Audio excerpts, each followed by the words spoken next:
हजरत उमर ने एक बार अपने मिंबर पर एक जंग के दौरान अपने सिपह सलार को गाइड किया था। इल्म गैब के बारे में आप क्या कहेंगे? इसके ऊपर मेरी तफसीली वीडियो रिकॉर्ड है।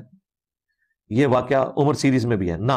ए कहानी लिखी जाए, उमर सीरीज में कोई नहीं है ये वाकया, बिल्कुल ए कहानी है। ये जलील हरकत नहीं वो कर सकते थे।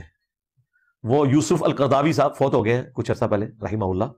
मौदूदी साहब को अपना इमाम मानते थे। उनमें यह बदअकीदगी नहीं थी। कोई नहीं दिखाया जी, बिल्कुल आपने गलत लिखा है।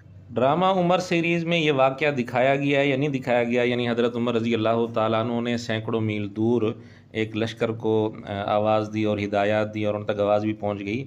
ये वाक़या उमर सीरीज़ में दिखाया गया है या नहीं दिखाया गया, ये तो मिर्ज़ा जाने और मिर्ज़े के शागिर्द जाने जो ये ड्रामे बड़ी दिक्कत नज़र से देखते हैं। काश मिर्ज़े ने जितना वक्त उमर सीरीज़ देखने पे लगाया है उससे आधा वक्त ख़ुद यूसुफ करज़ावी साहब की किताबें देखने पर लगा देता तो मिर्ज़ा इतना बड़ा ब्लंडर ना करता। लेकिन बुकिश की रट लगाने वाले और अपने आप को इल्मी किताबी कहलाने वाले को किताबें देखने की फुर्सत ही नहीं। उमर सीरीज़ पर सारा इसने दारोमदार रख लिया। अब पता नहीं उसमें दिखाया गया या नहीं दिखाया गया, लेकिन बहरहाल मिर्ज़े के नज़दीक ये वाक़या बयान करना और इसको मानना ये एक ज़लील हरकत है और बदअकीदगी है। अब आइए हम आपको दिखाते हैं यूसुफ करज़ावी साहब ने ख़ुद अपनी किताब के अंदर ये वाक़या लिखा हुआ है और इसको दलील के तौर पर पेश किया हुआ है। करज़ावी साहब की किताब है मौक़िफ़ुल इस्लाम के नाम से। इस किताब के सफ़ा 99 पर दलील के तौर पर यूसुफ करज़ावी साहब ने यह वाक़या लिखा है कि इतनी दूर से हज़रत उमर रज़ी अल्लाह ताला अन्हु के सामने सूरत हाल मुनकशिफ हो गई और वहीं से उन्होंने आवाज़ दी और उनकी आवाज़ लश्कर तक पहुँच गई। ये सारा वाक़या लिख कर यूसुफ करज़ावी साहब लिखते हैं कि ये बहुत बड़ी करामात में से है। इसके बाद उन्होंने और भी कई सारे वाक़यात लिखे हैं, इंशाअल्लाह वक्त आने पर वो वाक़यात भी हम पेश करेंगे। अब हमारा मिर्ज़े से सवाल ये है कि यूसुफ करज़ावी साहब ने अपनी किताब के अंदर ये वाक़या बतौर दलील के लिख कर ज़लील हरकत की है या नहीं की। अब उनके अंदर बदअकीदगी थी या नहीं थी। मिर्ज़े के उसूल के मुताबिक तो उन्होंने ज़लील हरकत की है और उनके अंदर बदअकीदगी थी, तो मिर्ज़े को चाहिए वीडियो बनाए और वाज़े तौर पर कहे कि यूसुफ करज़ावी साहब ने यह वाक़या अपनी किताब में लिखकर ज़लील हरकत की है और ये बदअकीदगी थी उनके अंदर।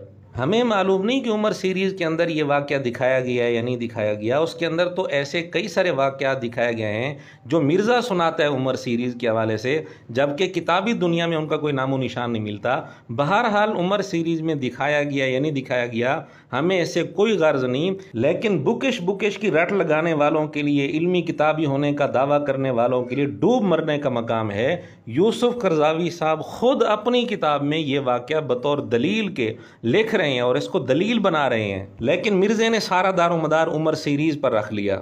असल बात यह है कि मिर्ज़ा कश्फ़ इल्हाम का बिल्कुल कुल्ली तौर पर मुनकिर है। सिर्फ मुनकिर नहीं बल्कि इस पर बड़ा सख्त फतवा लगाता है। कश्फ़ इल्हाम को ख़त्म नबूवत पर डाका कहते हैं और कश्फ़ इल्हाम के कायलीन को ख़त्म नबूवत का डाकू कहते हैं। एक तरफ कश्फ़ इल्हाम पर इतना सख्त फतवा लगा दिया, दूसरी तरफ मिर्ज़े ने चंद शख्सियात को बहुत बड़ा बनाकर पेश किया हुआ है, जिनमें मौदूदी साहब भी हैं, यूसुफ करज़ावी साहब भी हैं, इसी तरह अलबानी साहब और दीगर शख्सियात हैं जिनको मिर्ज़े ने बहुत बड़ा बनाकर पेश किया। अगर मिर्ज़ा इन शख्सियात की किताबें पहले अच्छी तरह पढ़ लेता तो या तो कश्फ़ इल्हाम पर इतना सख्त फतवा न लगाता या फिर इन शख्सियात को इतना बड़ा बनाकर पेश न करता। लेकिन क्या किया जाए, मिर्ज़े के सामने इन शख्सियात की चंद वो इबारतें आ गई जिनसे मिर्ज़े की ख्वाहिश पूरी होती थी, तो मिर्ज़े ने इनको बहुत बड़ा बनाकर पेश कर दिया।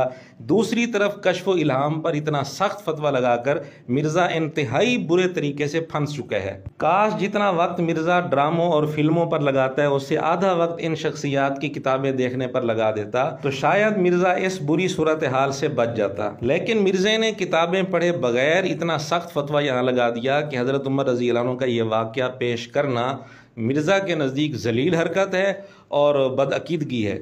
अब अगर मिर्ज़े के अंदर इंसाफ है तो मिर्ज़ा हिम्मत करे। हमने हवाला पेश कर दिया है यूसुफ करज़ावी साहब पर, ये दोनों फतवे लगाए कि उन्होंने ये ज़लील हरकत की है ये वाक़या पेश करके, और ये भी कहे कि उनके अंदर ये बदअकीदगी थी, वीडियो में आकर कहे। बल्कि ठहरें, सिर्फ यूसुफ करज़ावी साहब पर नहीं, अल्लामा अलबानी पर भी यही दोनों फतवे मिर्ज़ा लगाए, क्योंकि सिलसिला सहीहा जो अरबी वाला है उसमें हदीस नंबर 1110 में उन्होंने इस वाक़या को सही तस्लीम करते हुए इससे इल्हाम को साबित किया है। तो मिर्ज़ा अल्लामा अलबानी के मुतल्लिक भी वीडियो में यह कहे कि उन्होंने ये वाक़या सही तस्लीम करके जलील हरकत की है और उनकी ये बदअकीदगी है। इसी तरह डॉक्टर इसरार साहब ने तफसीर बयानुल कुरान सूरह यूसुफ आयत नंबर 94 की तफसीर करते हुए ये वाक़या सुनाया है, बतौर दलील के पेश किया है। तो मिर्ज़ा हिम्मत करे डॉक्टर इसरार साहब पर भी यही फतवा लगाया कि उन्होंने ये वाक़या बताकर जलील हरकत की है और इसी तरह ये उनकी बदअकीदगी है, ये फतवे उन पर भी लगाए। इसी तरह इसहाक फैसलाबादी साहब ने भी इस वाक़या को सही तस्लीम किया हुआ है। हज़रत उमर जी ने जैसे मेंबर से खुतबा दे रहा है, इब्ने कसीर बयान दे दी सनद जय्यद है, अल्लामा अलबानी साहब भी साबित किया, खुतबा दे रहा है तो सारिया इब्ने ज़नीम रहमतुल्लाह अलैह नहामच दूर ईरानी इलाके जंग लड़ रहा, दुश्मन पिछों हमला कर लगा, उन्होंने मुसलमानों को कोई खबर। आपने खुतबे के दौरान आख्या या सारियत अल जबल या सारियत अल। अब मिर्ज़ा हिम्मत करे और इसहाक फैसलाबादी साहब का भी नाम लेकर कहे कि उन्होंने इस वाक़े को सही तस्लीम करके जलील हरकत की है। इसी तरह यूसुफ करजावी साहब वाली बात करते हुए मिर्ज़ा ने कहा कि करजावी साहब तो मौदूदी साहब को अपना इमाम मानते थे, वो ये जलील हरकत कैसे कर सकते हैं? जनाब मिर्ज़ा जी, जिनको यूसुफ करजावी साहब आपके बकौल इमाम मानते थे, खुद उन्होंने कश्फ इल्हाम को माना है, तस्लीम किया है। अगर फिल्में देखने से फुर्सत मिल जाए तो मौदूदी साहब का रिसाला तर्जुमानुल कुरान सितंबर 1954, अगर फिल्में देखने से फुर्सत मिल जाए तो ये शुमारा ज़रा पढ़ लेना। इस शुमारे में एक उन्वान है मनसब तजदीद और वही कश्फ। इस उन्वान के तहत मौदूदी साहब ने वाज़े तौर पर कश्फ इल्हाम को तस्लीम किया है, जबकि मिर्ज़ा कहते हैं कश्फ इल्हाम को मानना ख़त्म नबूवत पर डाका है और ऐसा आदमी ख़त्म नबूवत का डाकू है। अब मिर्ज़े के अंदर अगर इंसाफ है तो हिम्मत करे वीडियो में आकर ये भी कहे कि मौदूदी साहब ने कश्फ इल्हाम को तस्लीम करके जलील हरकत की है और ये उनके अंदर बदअकीदगी थी। बल्कि मौदूदी साहब के इंतहाई लायक फ़ायक और इंतहाई करीबी ख़ास शागिर्द समझे जाने वाले जस्टिस मलिक ग़ुलाम अली साहब, उन्होंने भी तर्जुमानुल कुरान जून 1990 का जो शुमारा है उसमें इस वाक़या को यानी हज़रत उमर रज़ी अल्लाह तआला अन्हु वाले वाक़या को बिल्कुल सही तस्लीम किया है। इसी तरह अहले हदीस आलिम ग़ुलाम मुस्तफ़ा ज़हीर साहब जो ज़ुबैर अली ज़ई साहब के ख़ास शागिर्द हैं, उन्होंने भी इस वाक़या को सही तस्लीम किया है। सवाल नंबर 3 है, या सारियत अल जबल वाली रवायत बिलिहाज सनद कैसी है? ये रवायत दलाइल नबुव्वह बैकी वगैरह के अंदर हसन सनद के साथ आती है। और ज़ुबैर अली ज़ई साहब की तरफ से इस रिवायत पर जो इश्काल किया गया था, इस क्लिप के अंदर उन्होंने उसका जवाब भी दिया है। और ग़ुलाम मुस्तफ़ा ज़हीर साहब कौन है, खुद मिर्ज़ा की ज़ुबान से सुन लें। और पाकिस्तान में तो शेख ज़ुबैर साहब के जो शागिर्द हैं ग़ुलाम मुस्तफ़ा ज़हीर साहब, यानी वो अस्मा और रिजाल के इल्म में उनके पाए का कोई बंदा नहीं है। इसी तरह एक और मशहूर अहले हदीस आलिम अब्दुल मन्नान नूरपुरी साहब की किताब अहकाम व मसाइल जिल्द अव्वल सफ़ा 52 में भी लिखा है कि ये वाक़या सनदन बिलाशुबो काबिल कबूल है। एक और मशहूर अहले हदीस आलिम है अमीनुल्लाह पिशावरी साहब, उनकी किताब है फतावा अद्दीनुल खालिस सफ़ा 212 जिल्द अव्वल, उसमें भी उन्होंने लिखा है कि यह हदीस सही है या हसन है और जो लोग इस हदीस को ज़ईफ़ करार देते हैं वो गलती पर हैं। और देवबंदी बरेलवी उलमा के हवाले देने की ज़रूरत नहीं, उनके यहाँ तो ये वाक़या वैसे भी दुरुस्त है और सही है। अरब उलमा में से बिन बाज, इब्ने उसैमीन, साले अल फौजान वगैरह ने भी इस वाक़या को सही तस्लीम किया है, जैसा कि उनके मजमूए फतावा में ये बात देखी जा सकती है। ये हवाले तो हमने दिए हैं मौजूदा दौर के मुख्तलिफ मकातिब से ताल्लुक़ रखने वाले उलमा के।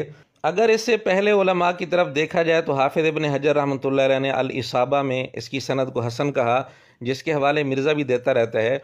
इब्ने कसीर रहमतुल्लाह अलैह ने अल बिदाया व निहाया में इसकी सनद को जय्यद और हसन कहा, इसके हवाले भी मिर्ज़ा देता रहता है। इसी तरह अल्लामा सखावी रहमतुल्लाह अलैह ने अल मकासिदुल हसना में और अल्लामा मुर्तज़ा ज़बीदी रहमतुल्लाह अलैह ने इत्हाफ़ुस सादतिल मुत्तक़ीन में और इसी तरह अल्लामा अजलूनी रहमतुल्लाह अलैह ने कश्फुल खिफ़ा में इसकी सनद को हसन कहा है। इसी तरह इमाम बहकी रहमतुल्लाह अलैह ने अल एतिकाद में करामात सहाबा के नमूने के लिए सबसे पहला वाक़या यही लिखा है। और इसी तरह इब्ने तैमिया रहमतुल्लाह अलैह ने फतावा इब्ने तैमिया वगैरह में और इब्ने क़य्यिम रहमतुल्लाह अलैह ने मदारिजुस सालिकीन में इस वाक़या को करामात सहाबा के लिए बतौर नमूना के पेश किया है। तो क्या इन सब ने जलील हरकत की है? नहीं, असल बात यह है कि ख़ुद मिर्ज़े ने जलील हरकत की है, झूठ बोलकर और इतनी सख्त ज़ुबान इस्तेमाल करके।